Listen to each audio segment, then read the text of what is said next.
खमाखणी दोस्तों, स्वागत है आपका श्री श्याम क्लासेस एक और नई वीडियो में। आज हम किरण प्रकाशी की प्रकाश के अंत का चैप्टर करेंगे। फिजिक्स में एकदम इंपॉर्टेंट टॉपिक है, तो ध्यान से समझिएगा। चलिए हम चैप्टर शुरू करते हैं, ठीक है। तो चैप्टर का नाम है किरण प्रकाशी की प्रकाश के यंत्र। क्या होते हैं किरण प्रकाशी के प्रकाश के यंत्र? किरण का मतलब आप समझते हो, सूर्य है, उससे लाइट निकलती है, ठीक है। उस लाइट को अपन क्या कहते हैं? किरण कहते हैं। समझ गए? लाइट को किरण कहते हैं। अब प्रकाशिकी क्या होता है कि भौतिक विज्ञान की वह शाखा जिसमें हम प्रकाश से संबंधित किसी भी वस्तु का अध्ययन करते हैं, उसे हम क्या कहते हैं? प्रकाशिकी कहते हैं, ठीक है। यानी कि ये जो सूर्य है, इससे लाइट आ रही है, इसका वेग क्या है, इसकी रफ्तार क्या है, ये किससे टकरा कर कितनी प्रक्षेपित होती है, विक्षेपित होती है, वो सब किस में आते हैं? प्रकाशिकी में आते हैं, ठीक है। वो सब किस में आएंगे? प्रकाशिकी में आएंगे। चलो, और प्रकाशिक यंत्र क्या होते हैं? लाइट से इफेक्टेड, यानी प्रकाश किरण के कारण कोई भी होने वाला प्रभावित वस्तु यंत्र कहलाती है, ठीक है। जैसे कि अपना लेंस है, प्रकाश की किरण आई, लाइट आई, लेंस से टकरा कर इफेक्टेड होगी, यानी कि उसमें कोई परिवर्तन होगा। इसी कारण लेंस क्या है? प्रकाशिक यंत्र है। यंत्र का मतलब यही है, इफेक्टेड होना या फिर किसी में परिवर्तन होना, उसके क्या कहते हैं? अपन लेंस कहते हैं, ठीक है। तो ये लेंस हो गया या फिर प्रकाशिक यंत्र हो गया, ठीक है। प्रकाशिक यंत्र में कौन कौन आता है? लेंस आता है, दर्पण आता है, प्रिज्म आता है, और ऐसी बहुत सारी और भी चीजें आती है, ठीक है, आदि आते हैं। समझ गए? चलो अब आगे बात करते हैं।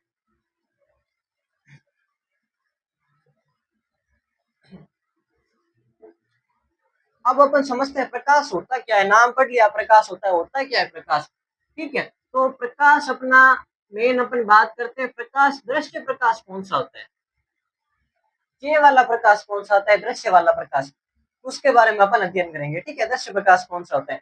अब आपको पता है कि नैनोमीटर एक चीज होती है, ठीक है। क्या होती है? छोटी से इकाई वगैरह वगैरह वो सब होती है ना।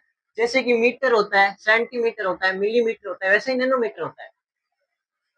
छोटी से छोटी चीज होती है वो नैनोमीटर होती है, अगर हम आंखों से देखना चाहें तो, ठीक है। वो नैनोमीटर होती है। और एक तरंगदैर्ध्य भी होता है, तरंगदैर्ध्य होता है ना। समझ गए? कौन सी चीज होती है? ये लाइट है, ये जो डिफरेंस है वो अपना तरंगदैर्ध्य है।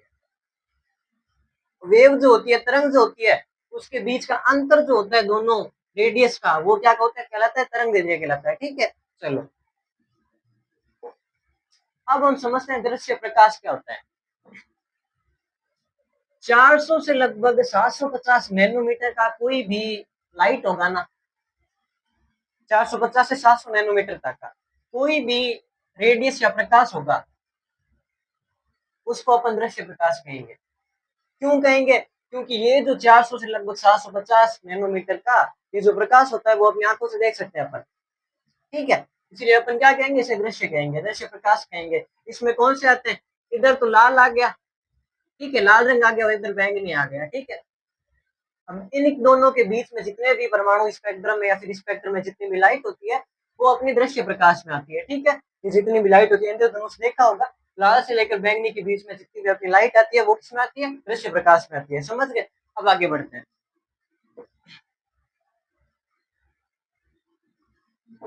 देखो, प्रकाश का जो तरंगदैर्ध्य होता है वो बहुत ज्यादा भी हो सकता है, कम भी हो सकता है, क्योंकि जो प्रकाश होता है उसमें अलग अलग तरंगे होती है।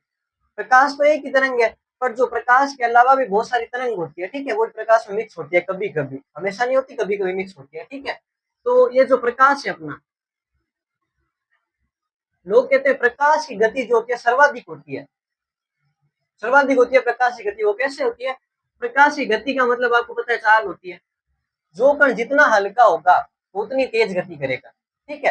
तो ब्रह्मांड में प्रकाश का कण सबसे हल्का होता है, ठीक है। प्रकाश का कण क्या होता है? सबसे हल्का होता है। तो इसीलिए प्रकाश की गति सर्वाधिक होगी। समझ गए? कितनी होती है? 2.9979,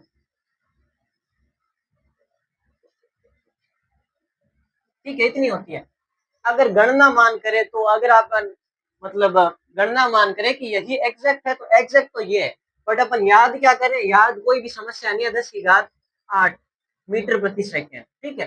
3 × 10 की घात 8 मीटर प्रति सेकेंड, ये प्रकाश की अपनी चाल होती है, ये होती है एग्जैक्ट। और अगर अप्रोक्सीमेट बात करें तो अपनी ये लिख सकते हैं, ठीक है, कोई दिक्कत नहीं है उसमें। प्रकाश क्या होता है बता दिया। प्रकाश एक वैद्युत चुंबकीय तरंग होती है वैसे, ठीक है। प्रकाश एक वैद्युत चुंबकीय तरंग होती है, ये बहुत ज्यादा हल्की होती है और इसकी रफ्तार सबसे ज्यादा होती है, ठीक है। उसके बाद अपन बात करें रफ्तार कितनी होती है, तो अगर वास्तविकता बात करें तो कितनी होती है, और अगर अपन बात करें कि अप्रोक्सीमेट कितनी होती है, यानी अपन याद रख सके उतनी कितनी होती है, तो ये वाली, ठीक है।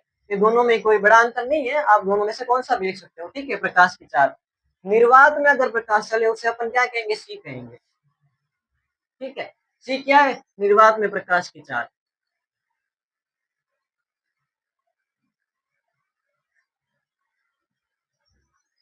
ठीक है। निर्वात में प्रकाश की चाल क्या है, सी है, ठीक है। चलो, और सी का मान कितना है, इतने या फिर 3 × 10⁸ मीटर प्रति सेकेंड। ये जो पूरा चैप्टर है वो प्रकाश के आसपास है, प्रकाश के बारे में समझ लिया, चैप्टर समझ लिया, ठीक है। तो प्रकाश की दो विशेषता है, वो एकदम बोला गया डीपली है, यानी ये सबसे तगड़ी है, इसी को अपन को समझना है, ठीक है। तो प्रकाश की दो विशेषता कौन सी है, पहली तो अपनी कौन सी है, ये सीधी रेखा में गमन करेगा। प्रकाश जो है वो सीधी रेखा में गमन करेगा, ठीक है। प्रकाश हमेशा सीधी रेखा में गमन करता है, ठीक है। प्रकाश हमेशा सीधी रेखा में गमन करेगा। और दूसरा क्या है, ये जो प्रकाश है वो तरंग प्रकृति का होता है और इसकी रफ्तार सबसे ज्यादा होती है, ठीक है, सर्वाधिक रफ्तार वाला होता है, सर्वाधिक तीव्र होता है, ठीक है। ये अपनी प्रकाश की दो विशेषता है, इंपॉर्टेंट विशेषता है। पहली, प्रकाश हमेशा सीधी रेखा में गमन करेगा, और दूसरी ये जो होता है सबसे तीव्र होता है, सर्वाधिक तीव्र होता है, समझ गए। हमने बता दिया दृश्य प्रकाश क्या होता है, या फिर प्रकाश दृश्य प्रकाश की क्या विशेषता होती है, हम कितने प्रकाश को देख सकते हैं, तरंग दैर्ध्य का कितना होगा, ये सब हमने बात कर ली। अब आगे बढ़ते हैं, ठीक है।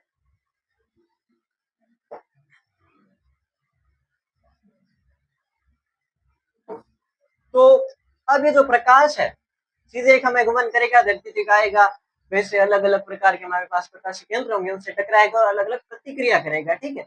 अब अपन उन प्रतिक्रिया के बारे में बात करते हैं, ठीक है। प्रकाशिक यंत्र, ये जो प्रकाशिक यंत्र होते हैं इसमें अपन सबसे पहले अपन कौन सी की बात करेंगे, दर्पण की बात करेंगे। प्रकाशिक यंत्र जो होते हैं उसमें अपन सबसे पहले दर्पण की बात कर रहे हैं, ठीक है। दर्पण कैसे होता है, दर्पण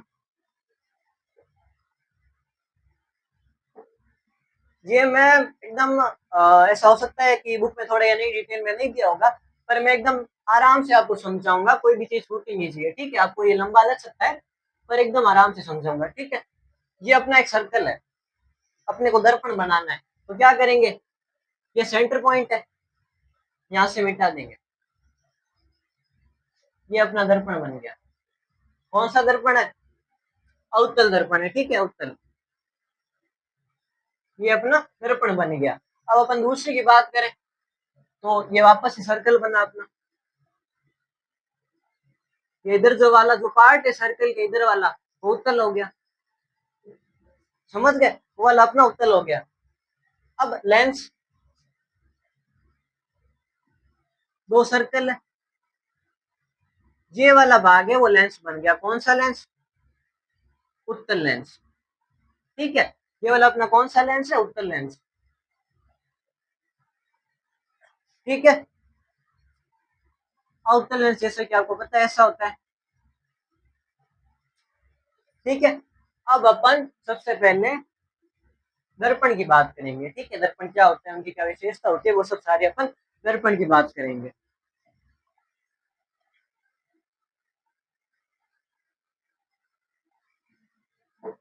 तो दर्पण की अगर हम परिभाषा की बात करें तो वो चमकीली सतह जिसके एक तरफ लेप किया गया हो, ठीक है, उसको अपन दर्पण कहते हैं, ठीक है। आपके घरों में दर्पण होंगे, मतलब एक चमकीली सतह पीछे लेप किया हुआ है, ये अपनी चमकीली सतह ये पीछे लेप कर दिया, ठीक है। तो ये क्या होगा, अपना दर्पण हो गया, समझ गए। अब दर्पण के लिए हमें क्या क्या चीज चाहिए होगी वो बताता हूँ। ये जो अपना सर्कल होता है ये सेंटर होता है, और यही सेंटर यहाँ पे होगा, ठीक है। ये सेंटर अपना यहाँ पे होगा, अगर मैं इसको बढ़ाऊं तो ये सेंटर यहाँ पे आएगा, ठीक है। इसको अपन क्या कहेंगे, सी कहेंगे। सी क्या है, वक्रता केंद्र, इसके जगह पे हो सकता है पी होगा, एफ होगा, कुछ भी हो सकता है, बट सी वक्रता केंद्र ये जो होता है वो वक्रता केंद्र ही होता है। ठीक है, आप इसको ए बोलो, बी बोलो, सी बोलो, ये अपना वक्रता केंद्र है। ठीक है, अब आगे बढ़ते हैं। अब वक्रता केंद्र अगर यहां से टकराए, ठीक है, अब मैं नियम बता देता हूँ, कुछ दर्पण के अपने नियम होते हैं। ठीक है, वो मैं आपको बता देता हूँ। पहला नियम क्या होता है उसका, ये जो मान लो दर्पण ऐसे ऐसे रखा हुआ है अपने दर्पण, ठीक है, प्रकाश की किरण ऐसे आ रही है, दर्पण रखा हुआ है, प्रकाश की किरण ऐसे आई, यहाँ पे टकराई और ऐसे चली गई, ये अपना विलंब। किसी भी प्रकाश की किरण किसी भी अगर चमकीली सतह से टकराती है, कोई भी प्रकाश की किरण किसी भी चमकीली सतह से टकराती है, तो केवल ऐसी कंडीशन ही आती है दर्पण के मामले में। तो पहला अपना नियम क्या हो गया कि आपतित किरण यानी आने वाली किरण और परावर्तित किरण यानी कि जाने वाली किरण, दर्पण है, किरण आई और से टकराकर चली गई, ठीक है, आने वाली किरण और जाने वाली किरण, और अभिलंब मतलब ये किरण ऐसे आई ऐसे टकराई, बीच में अगर सेंटर का पॉइंट देखे, अगर लंब खींचे तो ये सेंटर में ऐसे आता है, ये तीनों एक ही तल में होते हैं इस जगह पे। ठीक है, तो पहला नियम क्या हो गया, आपतित किरण, परावर्तित किरण और अभिलंब तीनों एक ही तल में होंगे। ठीक है, तीनों एक ही तल में होंगे। ठीक है, अब हम दूसरी बात करते हैं। दूसरी बात क्या होती है कि ये जो कोण है, कोण बन रहा है और यहाँ पे कोण बन रहा है, ये दोनों कोण बराबर होंगे। ठीक है, यानी आपतन कोण आने वाली किरण का बनाया गया कोण आपतन कोण, और जाने वाली किरण यानी परावर्तित किरण का कोण परावर्तन कोण। ठीक है, इन दोनों का मान क्या हो गया, बराबर हो गया। ठीक है, यानी कि बोल सकता हूं theta A equal to theta B. समझ गए? चलो आगे बढ़ते हैं।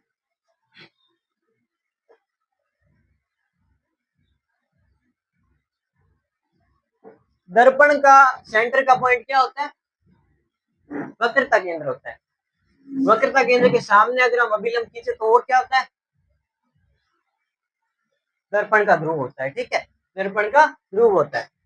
समझ गए, मुख्य अक्ष और दर्पण का ध्रुव। अब देखो, ये मुख्य अक्ष और ये दर्पण का ध्रुव, इसके बाकी बहुत सारी चीजें मिसिंग है, तो उसको विजुअल करने के लिए अपन एकदम पूरी तरीके से समझते हैं। ठीक है, क्या है ये सब। ठीक है, उससे पहले एक परिपाटी आती है। ठीक है, एक परिपाटी आती है। ठीक है, परिपाटी का नाम अपना क्या है, कार्तीय चिन्ह परिपाटी।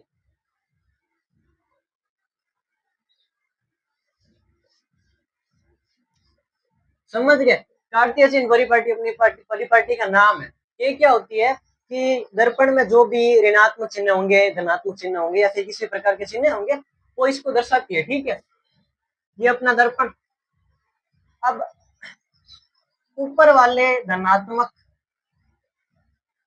नीचे वाले ऋणात्मक, यहाँ पे भी सेम धनात्मक और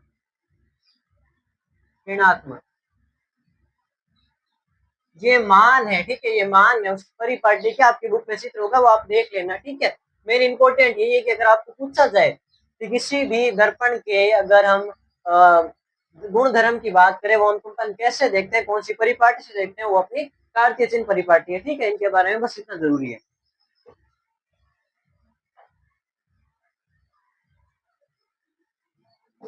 अब अपना मोस्ट टॉपिक देखते हैं। ठीक है, सबसे मतलब जितने मैंने चैप्टर करवाया अब तक सबसे इंपॉर्टेंट यही है। ठीक है, ये दर्पण है अपना, दर्पण है, ये वक्रता केंद्र सी, यहाँ पे सी के सामने पी होगा।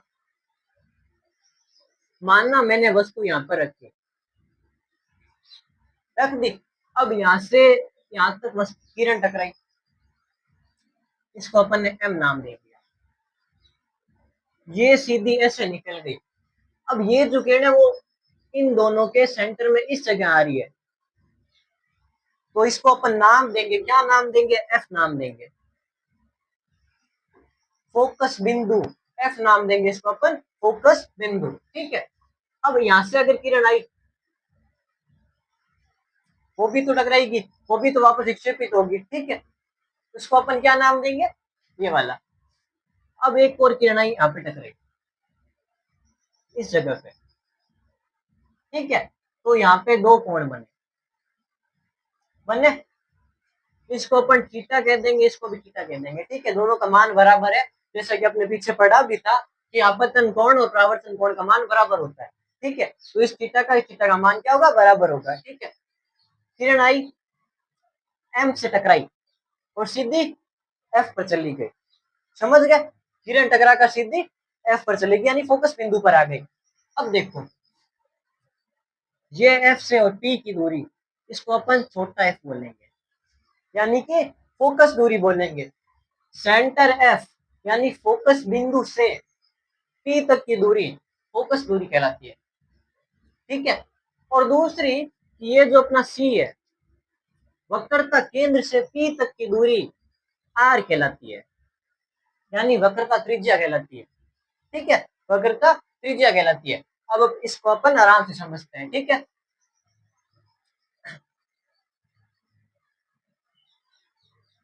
यहां से प्रकाश किरण आई, एम से टकराई, अगर अपन सीधा कोण ले तो यहाँ पे डी आता है, ये इमेजिनेशन संख्या है, नहीं हमने सोचा है, इस जगह कुछ भी लिख सकते हैं, ए बी सी कुछ भी लिख सकते हैं, अपने यहाँ पे डी भी लिया है, ठीक है, डी केवल 90 डिग्री का कोण बनाने के लिए है, ठीक है, समझ गए कि 90 डिग्री का कोण बनाने के लिए डी लिया है अपना।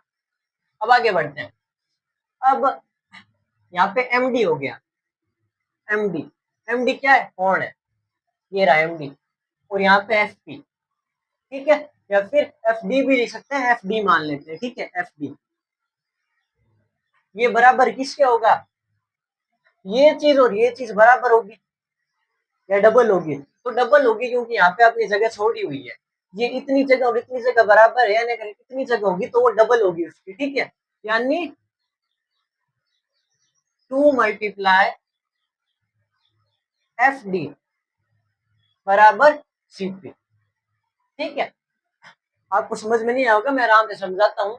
ये जो अपना फोकस दूरी है, ये वाली, ये है अपनी एफ पी, ठीक है, फोकस दूरी अपनी एफ पी, और ये जो सी पी है वो आर है, त्रिज्या, ये एफ है,